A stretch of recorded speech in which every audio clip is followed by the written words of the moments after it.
Good morning বন্ধুরা। আমাকে প্রায় অনেকে টেক্সট করে, কমেন্ট করে যে, "দাদা, আমি যদি মেডিকেল রিপ্রেজেন্টেটিভ হতে চাই তাহলে আমি কোথায় যোগাযোগ করব?" দেখো ভাই, তোমাকে যোগাযোগ করতে গেলে কনসালটেন্সি যোগাযোগ করতে হবে। এবার এখন ২০২৬ এ কি কনসালটেন্সি আছে আমি ডিটেইলসে তোমাকে বলতে পারব না। কারণ আমি এর মধ্যে নেই আর। হ্যাঁ, যেটা আমি করেছি সেটা তোমাকে বলতে বলতে পারি। আমি ২০১৩ তে কেরিওগ্রাফ বলে একটা ইনস্টিটিউট আছে। সেটা শ্যামবাজারে, প্রবাবলি হয়তো শিলিগুড়িতেও আছে। ঠিক আছে? একটু দেখে নেবে। আমি সেখানে গেছিলাম। তো ২০১৩ তে তাদের অ্যাডমিশন ফিস ছিল ৳১৮,০০০। ৩ মাসের ট্রেনিং ওটা। বেসিক্যালি তারা হিউম্যান ফিজিওলজি, অ্যানাটমি, গ্রুমিং, ঠিক আছে? বেসিক জিনিসগুলো নিয়ে শেখায় এবং তারা খুব ভালো শেখায়। ঠিক আছে?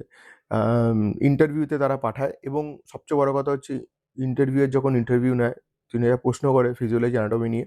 90% তাদের যা শিখিয়েছে কোরিওগ্রাফ তার মধ্যেই থাকে। মিথ্যা কথা বলে লাভ নেই।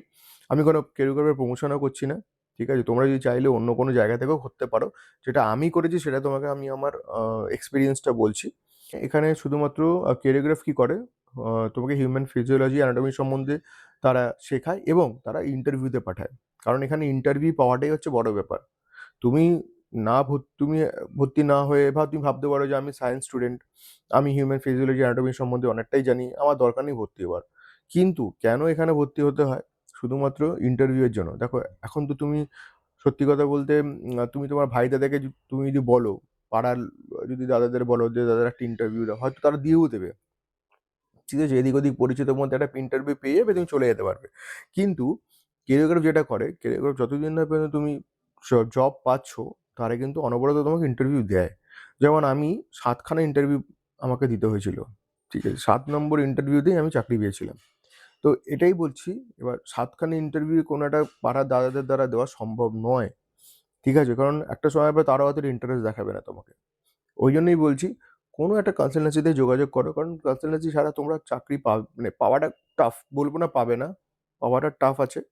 তো বেটার হয় যেকোনো একটা কনসালটেন্সিতে যোগাযোগ করো। যাও, দেখো। যদি কেউ ভাবো যে আমি কোরিওগ্রাফি যাবো, সেখানেও যেতে পারো। একবার দেখো, ওখানে গিয়ে কথাবার্তা বলো। তারপর একটা আ বন্ধু-বান্ধবদের সাথে বা ফ্যামিলির সাথে ডিসকাস করে একটা কংক্রিট ডিসিশন নাও। আমি আবারও বলছি, কোরিওগ্রাফ শুধুমাত্র এমন নয় যে তারা হিউম্যান অ্যানাটমি, ফিজিওলজি সম্বন্ধে শেখায়। তারা গ্রুমিং পার্টটা দেখে।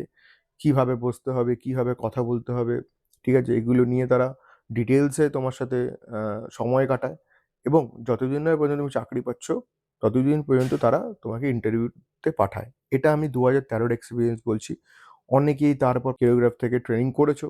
আমি জানি না তারপর কি হয়েছে। এবার আমাকে কমেন্ট সেকশনে অনেকে বলতে পারো, "দাদা", আমি জানি না, মেবি হয়তো বলতেও পারে কমেন্টে লিখে, "নে দাদা, এখন আর এরকম নয়। তখন ওরকম ছিল, এখন কিন্তু", দেখো আমি জানি না এখন কি আছে। আমি ২০১৩ র এক্সপেরিয়েন্স বলছি। আবারও বলছি, আমি কোনো কোরিওগ্রাফার প্রমোশন করছি না। যদি মনে হয় যে তোমাদের কাছে অন্য কোনো অপশন আছে, অন্য কোনো কনসালটেন্সি আছে, অন্য কোনো এজেন্সিস রয়েছে, তুমি সেখানে যোগাযোগ করতে পারো, যেখানে যেতে পারো। আমি আমার এক্সপেরিয়েন্স শেয়ার করলাম। যদি অন্য কোনো প্রশ্ন থাকে আমাকে কমেন্ট করো। আমি রিপ্লাই করব।